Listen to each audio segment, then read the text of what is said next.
Hello. জি ভাই, আসসালামু আলাইকুম। হ্যাঁ, ওয়ালাইকুম আসসালাম। আপু, আমি যে একটা সাক্ষাৎকার নিব, আমি কিন্তু রেকর্ড করছি, আগেই বলে রাখি। হ্যাঁ রেকর্ড করছি। আমি আপনার ওই যে পরিচয় তো অবশ্যই গোপন রাখবো, যেটা এতদিন ধরে রেখে আসছি।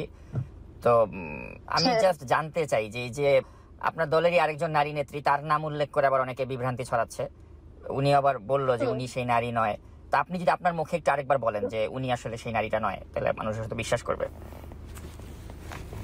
আমি দায়িত্ব নিয়ে বলছি, তাসনুভা জেবিন এই নারী কণ্ঠটি নয়, আচ্ছা, অন্য কেউ। যতক্ষণ পর্যন্ত না বিষয়টা ক্লিয়ার হচ্ছে, স্পষ্ট হচ্ছে মানুষের কাছে, ততক্ষণ পর্যন্ত এনসিপির কোনো নারী নেত্রীকে নিয়ে এমন ভাবে আঙুল তুলে না, এতে করে তাদের ব্যক্তিগত জীবনে প্রভাব পড়ছে। জি। তো এখন একটা বিষয় আমি জানতে চাই আপনার কাছে, যে সারোয়ার তুষারের বিরুদ্ধে প্রাথমিকভাবে তারা যে অ্যাকশনটা নিল আপনার দলের পক্ষ থেকে, আপনি কি এতে সন্তুষ্ট? ট্রুলি আমি এটাতে সন্তুষ্ট না, বিকজ এর আগে আমরা দেখেছি যে হান্নানের ক্ষেত্রে কি হয়েছে, একটা শোকজ দিয়েছিল, এরপরে আবার হান্নান তার মতো করে সে কাজ করে যাচ্ছে। সো এই শোকজটা হচ্ছে এক ধরনের মানে লোক দেখানো শোকজ। সো এইটা মানে সে যে কাজটা করেছে, ইনভেস্টিগেশনের পরে যদি এটা সত্য হয়, তাহলে এই শোকজটা মানে কিছু না, মানে এটা কিছু না। আমরা মানে এরকম এটা দেখতে চাই না। আচ্ছা আচ্ছা। আরেকটা বিষয় আপনি জানেন যে যথাযথ আমরা না, আমার কাছে এটা যথাযথ মনে হচ্ছে না। আচ্ছা, আরেকটা বিষয় আপনি জানেন যে আমরা একটা পুরুষতান্ত্রিক সমাজে বাস করি। তো এখানে আমি দেখলাম যে আপনার এই অডিওগুলো ভাইরাল হওয়ার পরে সেখানে কমেন্ট সেকশনে দেখলাম যে কেউ কেউ লিখেছে যে এই নারীরও তো দোষ আছে, উনি নিশ্চয়ই তাকে অতটুকু প্রশ্রয় দিয়েছে বলেই সে এরকম ভাবে তার সাথে কথা বলার সাহস দেখিয়েছে। আপনিও কি তাই মনে করেন যে আপনার কথাবার্তার সময় কখনো এরকম কিছু হয়েছিল, বা এমন কোন ইমপ্রেশন এই সারোয়ার তুষার পেয়েছিল যার জন্য সে এরকম একটা মানে কথা আপনাকে বলার সাহস পায়? আপনার কি এখানে কোনো ভুল ছিল? আপনার কি মনে হয়? না, আমার ভুল থাকবে কেন? মানে আমি তো মানে নারীটা না। না, মানে মানে বলার আমার চেষ্টা সাইড করা থেকে কি হচ্ছে। মনে হচ্ছে মানে জানেন? মানে আপনি আপনি বুঝলেন, আপনি কি সারোয়ার তুষারকে আসলে ওই ধরনের মানে প্রশ্রয় দিয়েছেন আপনার মনে হয়? যে না হলে এতটা মানে এইভাবে সে কেন আপনার সাথে কথা বলার মানে ধৃষ্টতা দেখালো? আমি কেন প্রশ্রয় দিব? মানে আমাকে কেন বলছেন, আমি কেন প্রশ্রয় দিব? আচ্ছা, না এটা আমি বলছি, আমাদের ওই দর্শকদের অনেকের কমেন্টস দেখলাম, তো মানে ওখানে এরকম কমেন্টস এসেছিল আর কি, যে নিশ্চয়ই আপনি হয়তো তাকে এরকম কোনো প্রশ্রয় দিয়েছেন বলেই সে এভাবে আপনার সাথে কথা বলতে সাহস দেখিয়েছে। আমার সঙ্গে না, প্রথমত। দ্বিতীয়ত হচ্ছে, যে কোনো নারী যদি এই নারীটি যার সাথে এই ঘটনাটা ঘটেছে, বেসিক্যালি কোন নারীর ক্ষেত্রে কোনো ব্যবহার, তার পোশাক পরিচ্ছদ, তার ওয়ে অফ টকিং, এসবের উপরে বিচার বিবেচনা করে আপনি এ ধরনের প্রস্তাব দিতে পারেন না। এটাকে আমি সহমত জানাচ্ছি না। যদি আম, মানে ওই রকম সিচুয়েশন হয়, মানে দুজনের সম্মতিতে কোনো কিছু ঘটে, তাহলে তো সেই মেয়েটি ওই কথাগুলো, ওই কথোপকথন রেকর্ডে রাখবে না। হুম হুম। আর এই মেয়েটা বারবার বলছিল এটা খুবই জঘন্য, এরকম বলছিল, তাহলে এই জি মেয়েটা তো জঘন্য শব্দটা ব্যবহার করবে না, তাই না? তার জি মানে তাকে একসেপ্ট করবে, বা আরো মানে মানে স্পন্টেনিয়াসলি তার সাথে কথা বলবে। সে তো স্পন্টেনিয়াস ছিল না।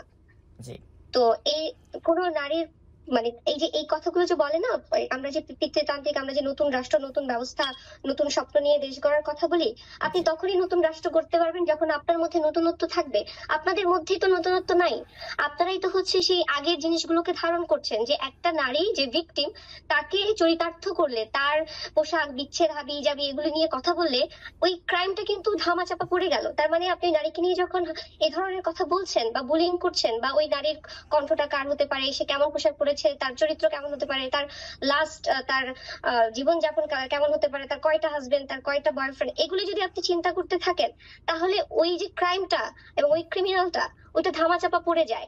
তো আমি বলবো যে আপনারা যদি ক্রাইমটাকে না চান সমাজে, তাহলে নারীকে নিয়ে বিশ্লেষণটা পরে করেন। যখন আপনি নারীটাকে এরকম একটা কুপ্রস্তাব দিচ্ছিলেন, তখন আপনার কোথায় ছিল এই প্রশ্ন যে এই মেয়েটার ফ্যামিলি ব্যাকগ্রাউন্ড কি, এই মেয়েটা কি ধরনের পোশাক পরে, এই মেয়েটার চরিত্র কেমন, এই মেয়েটার লেখাপড়া কি? তখন তো চিন্তা করেন নাই।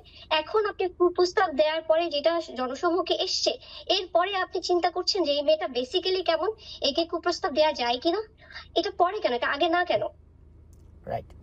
আরেকটা বিষয়, আমাদের এই কমেন্টস সেকশনে আমরা এরকমও কমেন্টস পেয়েছি যেখানে বলা হচ্ছে যে আপনাকে নাকি এনসিপিতে ইমপ্ল্যান্ট করা হয়েছে, যে কোনো একটা স্বার্থান্বেষী গোষ্ঠী আপনাকে ইমপ্ল্যান্ট করেছে যাতে আপনি এখানে ঢুকে এই দলের ভেতরের কাউকে নিয়ে এরকম একটা কিছু করে তাদের দলের চরিত্র হনন করবেন, না দলের নেতাদের চরিত্র হননের একটা কিছু করবেন, মানে আপনাকে ইমপ্ল্যান্ট করা হয়েছে।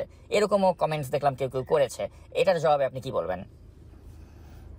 ভাইয়া এটা তো খুবই ইজিয়েস্ট একটা মানে ওয়ে আউট, মানে হচ্ছে যদি কাউকে মানে মানে গা ছাড়া যদি যায় তাহলে তাকে কি বলা যায়, যেমন বলা হচ্ছে আমি রয়ের এজেন্ট, বলা হচ্ছে আমি বিএনপির এজেন্ট, বলা হচ্ছে আমি বিদেশি কোনো ইউকে এজেন্ট, আমি বিদেশে কথা পাস করার জন্য এনসিপিতে ঢুকেছি।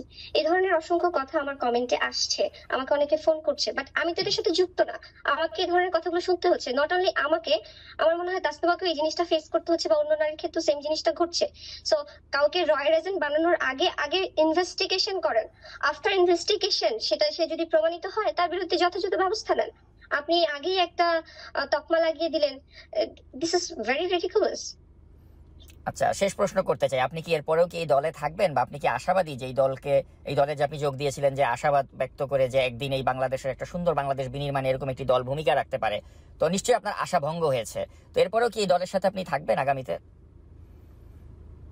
ভাইয়া আমি আমি তো রাজনীতিবিদ না, আমি আমার ব্যাকগ্রাউন্ড রাজনীতি না, আমি কখনো রাজনীতি দেখি নাই, বুঝি নাই, আমার ফ্যামিলির কেউ রাজনীতি করে না। আমি আন্দোলন থেকে উঠে আসা একটা মেয়ে, আমি এই গণঅভ্যুত্থানের চেতনাকে ধারণ করি, সেই জায়গা থেকে এই আন্দোলনে যুক্ত হওয়া। যতক্ষণ পর্যন্ত এনসিপির মোরালিটি ঠিক থাকবে সমাজে, রাষ্ট্রে, ততক্ষণ পর্যন্ত আমার এথিক্স ওদের সাথে থাকবে। যখনই আমি দেখবো যে ওদের মোরালিটি ভেঙে চুরমার হয়ে গেছে, সাথে সাথে আমি ওখান থেকে চলে যাব। আমিও না, আমার মনে হয় আমার মতো অনেকেই এখান থেকে চলে যাবে মোরালিটিটা নষ্ট হলে। তাহলে আপনি এখনো মানে সিদ্ধান্ত অনড় আছেন যে এই দলের সাথে আপনি থাকবেন আপাতত? আমি অবজারভেশনে আছি, আমি দেখতে চাই এটার শেষটা কোথায় হয়। যেহেতু তুষারের বিষয়টা সামনে এসছে, এই কনভারসেশনটা যদি মেয়েটা যদি মানে আসলে ভিকটিম হয় আর ছেলেটা যদি আসলে দোষী হয়, তার পরিপ্রেক্ষিতে এনসিপি কি পদক্ষেপ নেয় ওইটার উপরে ডিপেন্ড করবে আমি এনসিপি তে কন্টিনিউ করব কি করব না, আর আমি এনসিপি কে নিয়ে সমালোচনা করব কি করব না। দেখা যাবে আমি নিজেই এনসিপি এর এগেনস্টে দাঁড়িয়ে কথা বলা শুরু করেছি, আবার দেখা যাবে আমি এনসিপির পক্ষে দাঁড়িয়ে কথা বলা শুরু করেছি যে তোমরা ভুল করেছো, এনসিপি ঠিক আছে। আমি আমি এটা এটা সিচুয়েশনের উপরে ডিপেন্ড করছে।